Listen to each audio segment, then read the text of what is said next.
അതിരപ്പിള്ളിയിൽ നിന്ന് കോടനാട് എത്തിച്ച കൊമ്പൻ ചെരിഞ്ഞു. മസ്തകത്തിന് പരിക്കേറ്റതിനെ തുടർന്ന് കോടനാട് ആനക്കൊട്ടിൽ എത്തിച്ച് ചികിത്സയിലിരിക്കെയാണ് ചെരിഞ്ഞത്. ബുധനാഴ്ചയാണ് പരിക്കേറ്റ ആനയെ മയക്കുവെടി വെച്ച് പിടികൂടിയത്. ഹൃദയാഘാതമാണ് ആനയുടെ മരണകാരണമെന്ന് വനം മന്ത്രി കെ ശശീന്ദ്രൻ പറഞ്ഞു. പോസ്റ്റ്മോർട്ടത്തിന് ശേഷമേ വ്യക്തത വരികയുള്ളൂവെന്നും മന്ത്രി വ്യക്തമാക്കി. വിവരങ്ങളുമായി ജിജീഷ് കരുണാകരൻ ചേരുന്നു. ജിജീഷ്, ഏറെ ദുഃഖകരമായ വാർത്തയായിരുന്നു അതിരപ്പള്ളിയിലെ കൊമ്പൻ ചരിഞ്ഞു എന്നുള്ളത്. നിലവിൽ പ്രാഥമികമായി മനസ്സിലാക്കാൻ കഴിയുന്നത് ഹൃദയാഘാതമാണ് എന്നുള്ളതാണ്. പക്ഷേ പോസ്റ്റ്മോർട്ടത്തിന് ശേഷമേ മറ്റ് എന്തെങ്കിലും കാരണങ്ങൾ കൂടിയുണ്ടോ എന്നുള്ളത് വ്യക്തമാവുകയുള്ളൂ എന്നാണ് വനം മന്ത്രി പറഞ്ഞിരിക്കുന്നത്. വലിയ പ്രതീക്ഷയായിരുന്നു കൊമ്പൻ പിടിയിലാകുമ്പോഴും ചികിത്സിച്ച് ഭേദമാക്കാൻ കഴിയും, 2 മാസത്തിലധികം ചികിത്സ വേണം എന്നൊക്കെയുള്ള നിഗമനങ്ങളായിരുന്നു. പക്ഷേ നിർഭാഗ്യവശാൽ മിണ്ടാപ്രാണിയുടെ ജീവൻ നഷ്ടമായിരിക്കുന്നു എന്ന് തന്നെ പറയണം.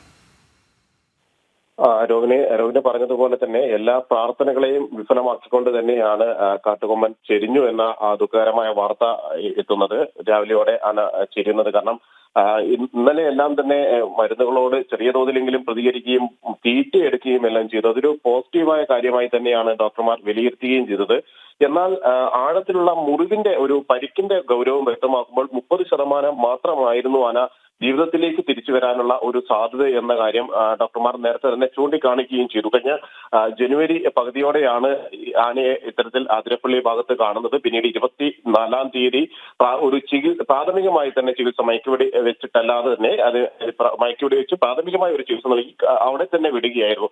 എന്നാൽ അതിനപ്പുറം വീണ്ടും ആനയെ കാണുമ്പോൾ പരിക്കിന്റെ ഗുരുതരാവസ്ഥ കൂടി വരികയായിരുന്നു. ഈ ഒരു സാഹചര്യത്തിൽ ആനക്കൂട്ടിൽ എത്തിച്ചുള്ള ഒരു ചികിത്സ ആവശ്യമാണ്. കോടനാട് എത്തിച്ച് വിശദമായി ചികിത്സ നൽകണമെന്ന തീരുമാനത്തിന്റെ എല്ലാം അടിസ്ഥാനത്തിലായിരുന്നു ബുധനാഴ്ച രാവിലെ വീണ്ടും ആ ദൗത്യം ആരംഭിക്കുന്നതും പുലർച്ചെ ദൗത്യം ആരംഭിക്കുന്നതും. 7:15 ആനയെ മയക്കുവെടി വെക്കുന്നു. പിന്നീട് 10:45 കോടനാട് അഭയാരണ്യത്തിൽ എത്തിക്കുകയും എല്ലാം ചെയ്തത്. ഇതിനുശേഷം ആദ്യ ദിവസം ഡോക്ടർമാർ പൂർണ്ണമായും തന്നെ അതൊരു വിശ്രമത്തിലായിരുന്നു. മയക്കുവെടി ഏറ്റതിന്റെ വലിയ ഒരു തളർച്ചയും ക്ഷീണവുമെല്ലാം ആനയ്ക്കുണ്ടായിരുന്നു. അന്ന് ഡോക്ടർ അരുൺ സക്രെ അടക്കമുള്ള ഡോക്ടർമാർ വ്യക്തമാക്കിയത് ഒരു കാര്യം എന്ന് പറയുന്നത് ആദ്യഘട്ടം പൂർത്തിയായി, ആ ദൗത്യം വിജയകരമായി പൂർത്തിയാക്കിയെന്ന് തങ്ങൾക്ക് പറയുമ്പോൾ തന്നെ ചികിത്സയുടെ കാര്യത്തിൽ ഇനിയും ഏറെ കടമ്പകൾ കടക്കാനുണ്ട്. 30% മാത്രമാണ് ആന ജീവിതത്തിലേക്ക് തിരിച്ചു വരാനുള്ള ഒരു സാധ്യത എന്നാണ് ഡോക്ടർമാർ പറഞ്ഞത്. കാരണം അതിന്റെ സൈനസ് ഭാഗത്താണ് മുറിവ് പറ്റിയിട്ടുണ്ടായിരുന്നത്. അവിടെ വലിയൊരു ദൂരം തന്നെയായിരുന്നു രൂപപ്പെട്ടിരുന്നത്. ആനയുടെ വായു പുറത്തേക്ക് എടുക്കുന്നതും എല്ലാം തന്നെ അകത്തേക്ക് വലിക്കുന്നതും എല്ലാം അതിലൂടെയാണ്.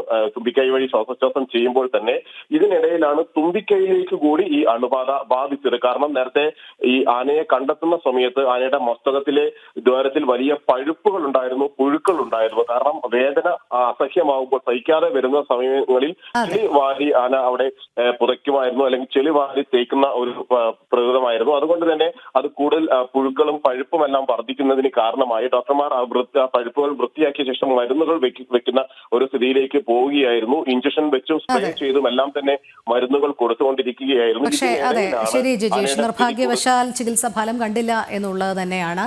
അതിരപ്പള്ളിയിലെ കൊമ്പൻ ചരിഞ്ഞു.